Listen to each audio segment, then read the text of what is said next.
Commercial bus operators and taxi drivers spend the Christmas festivities. Well, unlike some professionals who do not have holidays, these workers use the festive period to rake in some cash by transporting revelers from one point to another. In the second part of our special feature, Christmas in the Streets, JoyNews Komla Adom reports the absence of the Christmas buzz on the Oxford Street is affecting the taxi business here. But that's not all. The following story tells us more. Wait and let's see. The flamboyance of a usually colorful street getting lost by the days. The life that usually characterizes the Rainbow Street appears to be fading. It's Christmas and the usual basking atmosphere on the Oxford Street is conspicuously missing. Little to no activity can be observed here except movement of vehicles. Daniel and his friend are headed for one of the eateries down the street, and I engaged them briefly on how the festivities have been for them. So okay, the normal Christmas vibe, just going out with my friend. We're going to Frankie's, we're going to have a nice time together, and then hope you enjoy the day. That's all. Okay, how different is it this time from last year? Last year I was in the room, which is unlike me because I really had nothing much doing. But today I think this year is quite different from last year. Daniel thinks the streets will come alive at night. Night has fallen and the Oxford Street doesn't appear as lively as one would have envisaged.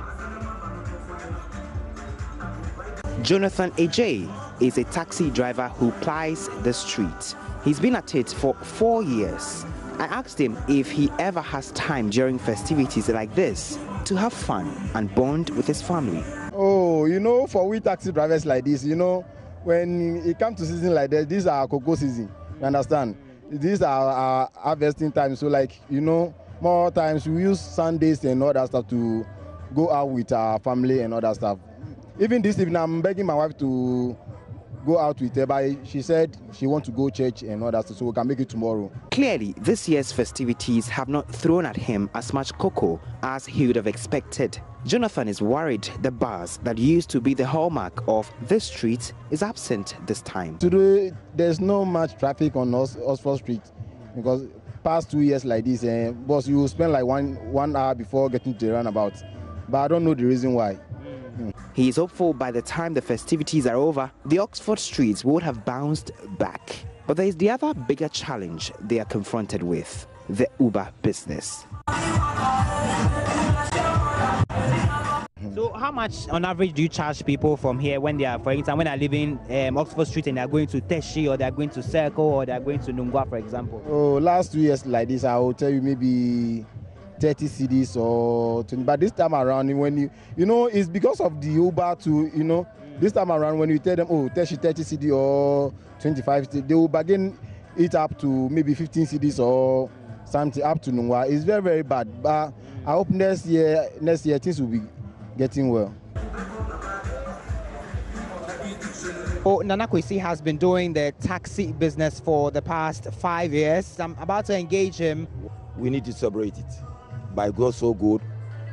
If you are alive, you enjoy it. If you are not alive, you can't enjoy it. So we are alive, we enjoy it. Let's talk about your business itself. Are you getting a lot more people patronizing your services during this year's festivities as compared to that of last year? Last year was good, but this year is not like last year. Simple because a company called Uber has turned the taxi driver business down. How much of an impact are the Uber having on your taxi business? Have you completely run out of business? Do people not patronize your services again? Yeah, it's true. People are not patronized, especially students.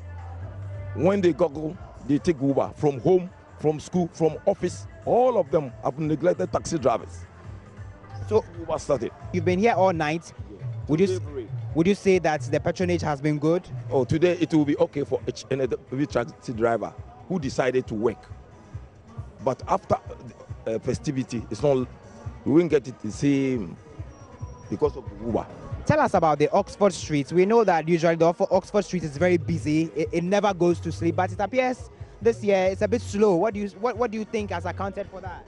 If you look out these days, Oxford Street and before, while the country is exigency and exigeous, people don't have money like before to enjoy. So people are planning how they will enjoy a little bit because of this festivity. So that's why there's not too much activity. Yeah. Because in the olden days, when you come to Oxford Street, you will see that a lot of traffic will be jammed.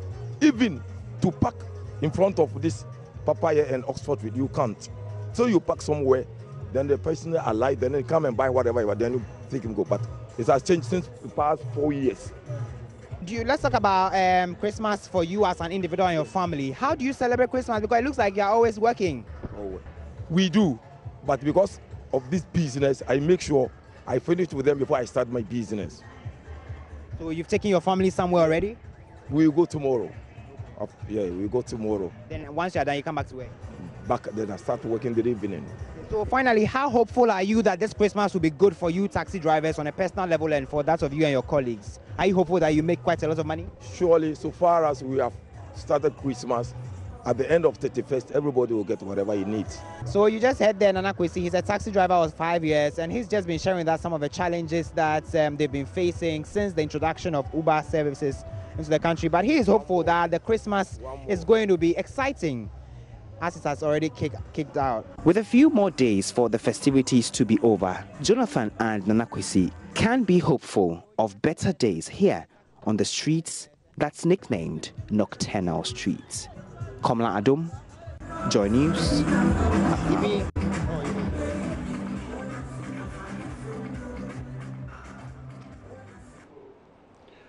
Now, President Akufo-Addo says his administration will, in the coming days, roll out a 5-point action plan to deal with the menace of illegal mining in the country.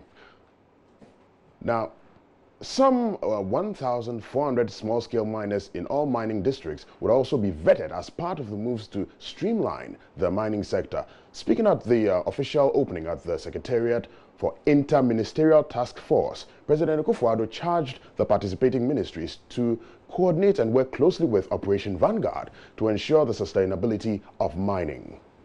The anti-galamsey fight by the Akufo-Addo-led government has been one of the highlights of 2017. The launch and subsequent deployment of the Joint Task Force, made up of 400 officers and men drawn from the Ghana Army, Navy, Air Force and the Ghana Police Service, was to root out the illegal miners whose activities have largely polluted water bodies and depleted forests. Members of the public expected a lot from the Operation Vanguard team and so were somewhat disappointed when 3 months into their operations, allegations of corruption were leveled against members of the team by some small-scale miners and even the Eastern Regional Minister. Despite these, the President, in his remarks at the official opening of the Secretariat of the Inter-Ministerial Task Force on Thursday, described as successful the work of the Operation Vanguard. During the period of the ban, government gave directives to the committee to carry out certain activities to bring sanity into the artisanal gold mining sector. These included 1. Launching of Operation Vanguard on 31st July 2017, a force comprising officers and men from the military and police service, tasked to prevent further pollution of water bodies and land degradation. Operation Vanguard thus far has been a huge success. The President announced a major intervention in the galamsey fight in the coming months. We're entering a new era in our efforts to formalize the small-scale mining industry so as to achieve sustainable mining with sound environmental practices. In the weeks and months ahead, I expect to see optimal coordination amongst participating ministries and the district mining committees, as well as close interaction with Operation Vanguard, small-scale miners, and the general public. I expect the committee to receive regular reports from mining centers so that illegal activities can be dealt with immediately. With the inauguration of the district committees in some 10 days, an important exercise will be carried out, and that is vetting of about 1,400 small-scale miners In all the mining districts of Ghana, allegedly, the total population of all small-scale miners in the country. Minister of Lands and Natural Resources, John Peter Amewu, whose ministry is spearheading the fight, commended and called on the Association of Small-Scale Miners to work closely with the Interministerial Committee to achieve the set targets. The media, the Small-Scale Association, we are doing this for your benefit. Ghanaians are watching you. Ghanaians know very well that with your involvement, together with the committee, we will be able to achieve our aims and objectives. We are not letting you go. We have to involve you day in, day out. Just about a week ago, the Small Scale Association, the task force, managed to do a marvelous job. And we want to say, Ayiko, we are going to enter a new year. And in entering this new year, we expect your collaboration further. The president is determined that as long as we are able to clear the environment and make sure that we move in a way that conforms to international practices, the benefits will come to everybody. The minister also commended journalists who have been at the forefront of the galamsey fight, as well as the media coalition against galamsey, for the role they have played in the campaign. Let's stay with the subjects of mining a while longer, because a group of small-scale miners who have come together to form what they call anti-illegal mining task force have vowed not to relent until the last illegal miner lays down his tools. Numbering 40, the voluntary task force is made up of illegal and legitimate small-scale miners who say they intend to protect the country's water bodies and save the environment. Commander of the task force, Bracy Ando, told JoyNews, even though they are committed to ending illegal mining, logistical constraints retard their operations and put the defiant miners always a step ahead of them.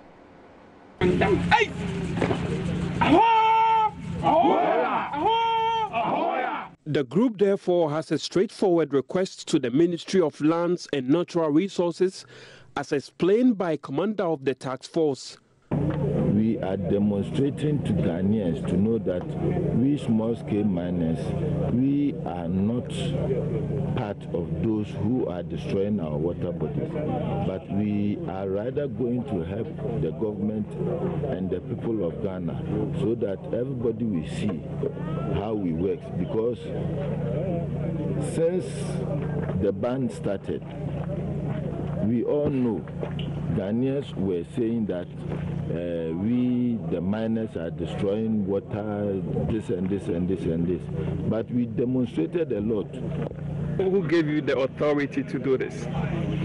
We started this, you see, that is what I was saying, that we can't take the power, or we can't take the law. Now you've taken the work of the police. Yeah, is that what you're doing? No, yeah, we've taken the work of the police, but we are not policemen, we are task force. And we are miners, you understand? We are miners, and we want everybody to know that we are not against what the government is doing, but we are against illegal mining.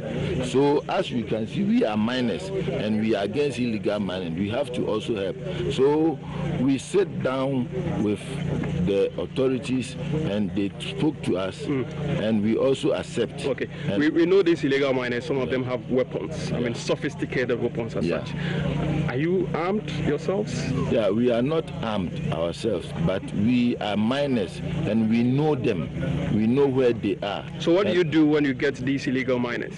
What do you do to them? Yeah, we arrest them, we send them to the police. Do they go down easily with you when you get there? Because we are many.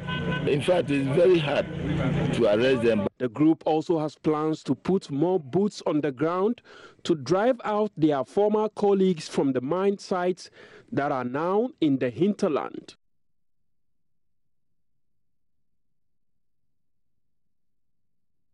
Staff at the Komfo-Anokye Teaching Hospital say they are overwhelmed by the new mother and baby unit due for inauguration soon.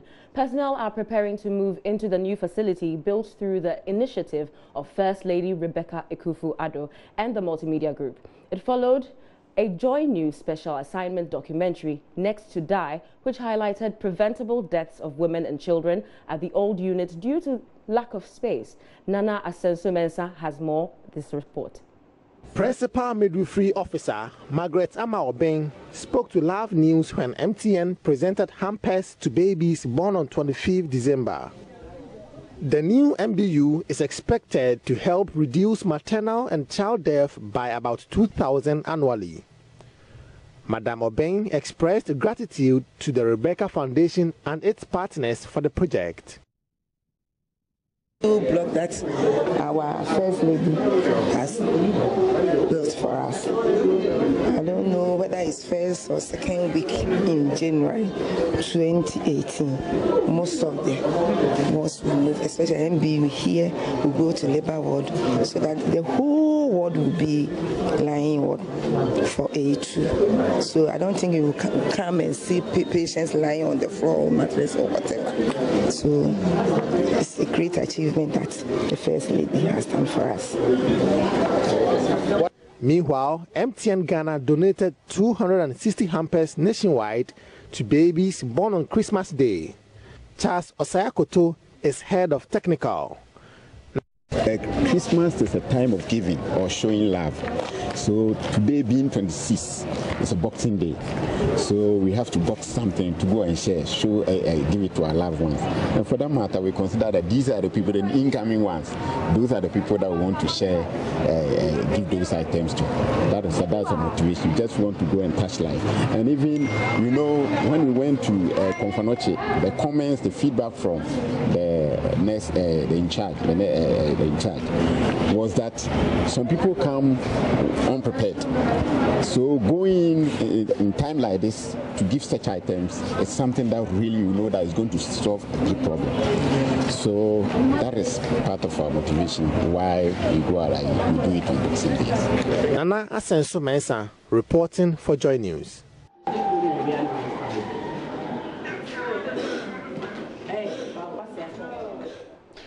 Parents of autistic children want government to set up a special preschool centers to cater for physically and mentally challenged children. They argue that the current arrangement of enrolling such children only when they are 8 years old creates a void in their intellectual development. The parents complain of high cost in nurturing such children at their early stage. They are requiring governments to provide early intervention and special education for children in such conditions. Nana Asensu Mensah has the next in the report. A study report in the journal Autism indicates there is swift improvement in conditions of autistic children when there is early intervention right from birth. In Ghana, however, there is a raging onslaught against autistic children who are branded river babies and therefore bad omen for parents, family, and community. Research has proven that Down syndrome is caused by extra chromosomes during conception. Elsewhere in the Western world, governments set up special preschools to manage and control children in such conditions. But in Ghana here, the situation is different.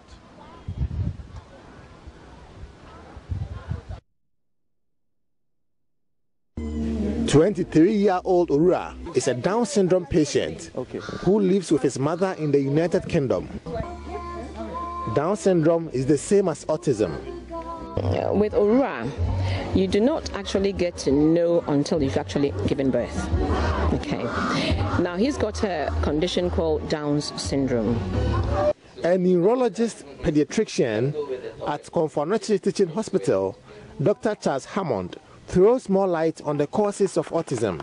No identified single particular cause of autism. However, we know that there are genetic and environmental factors that interplay to result in autism.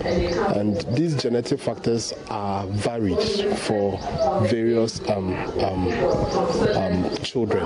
And a lot of them are thought to actually interact. So what it means is that a child may have a particular genetic disorder but may not have autism, and a child may have that genetic disorder and have autism.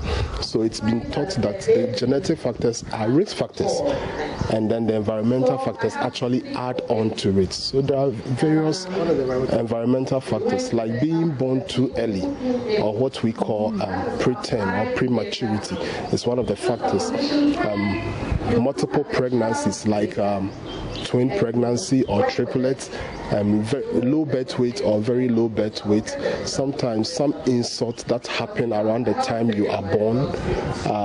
These are all environmental factors that could contribute to autism. Yao's father explains the burden of raising an autistic child. Unlike Ura's mother, Mr. Edu lives in Ghana where there is little or no care facility. It's very expensive. In actual fact, it drains you, both your time and finances. And the hope and belief is that government would provide support for parents, because you notice that there's a school for the blind, and there's a school for the deaf, but we don't have, and those are government funded, and it's across the nation. So similarly, we plead with government to also provide financial aid. Ura's mother, Audrey Ajimambadu, tells how lucky she is to have her autistic son live in the United Kingdom. Here in Ghana, I do not see that support. We need more places like this in the community. When I came back from the UK, I realized there was nothing, especially here in Kumasi, to support mothers like this, and people tend to not bring their children out. But it's important that we have these centers, that we raise awareness in the community for people to know that these children, they need love and care. However, here is Osei Kwame. Early this year, gave birth to a child detected to have autism. He lost the child to superstitious belief which suggested the child was a river baby. I am a driver.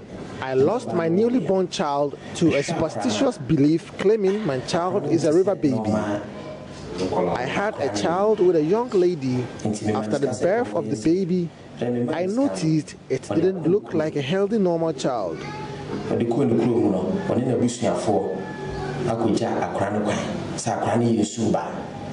Therefore, I gave her money for the child to undergo surgery. Rather, she went to her village and along with a relative killed a newborn baby, claiming she was a river baby or Nsuba.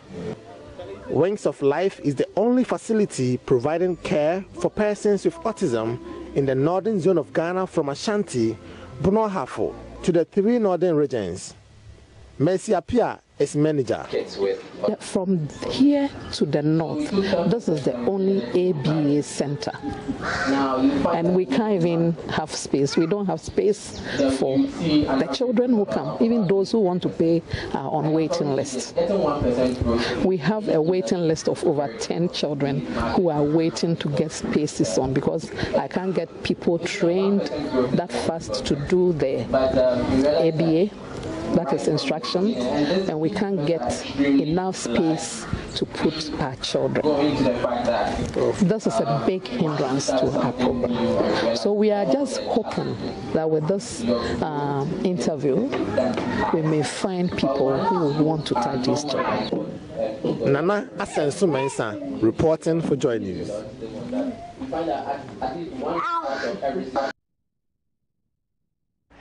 All right, that's it for the news, at least for now. You know, we have lots more news when you log on to myjoyonline.com. We'll be touching base with MyJoyOnline in a bit, but I have to ask you guys, is this the first time you're reading the news?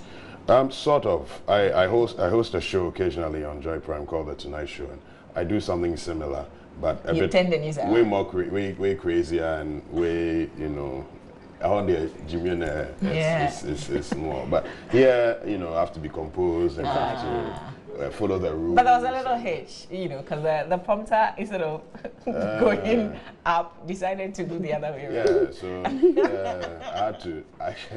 Mama, patrol, you know, I think that would have been a problem. But you handled it really well. One does one's best. It was quite the way, as Jojo Ronaldo would say, my stomach inside burned me shum like that. Wow. How was the experience for you? Amazing. Yeah. Slightly nerve-wracking, but this is my first time. Okay. Yes. I've taken a few classes, you know, so I'm in school for this. Yeah. So yeah, it wasn't exactly new, but I mean, going live is a different experience altogether. So yeah. And then we changed your scripts at the very last minute. I know. Yeah. Praise God for practice. Yeah, but you did really well. She was practicing the paper. Really? Don't do that. I was surprised she could read the thing. So thank you guys for helping. Oh, it's a pleasure. Yeah. They've paid me already. Otherwise, I would have said I'll give you like maybe some clear percentage of the money. But it's not too late. They've already paid.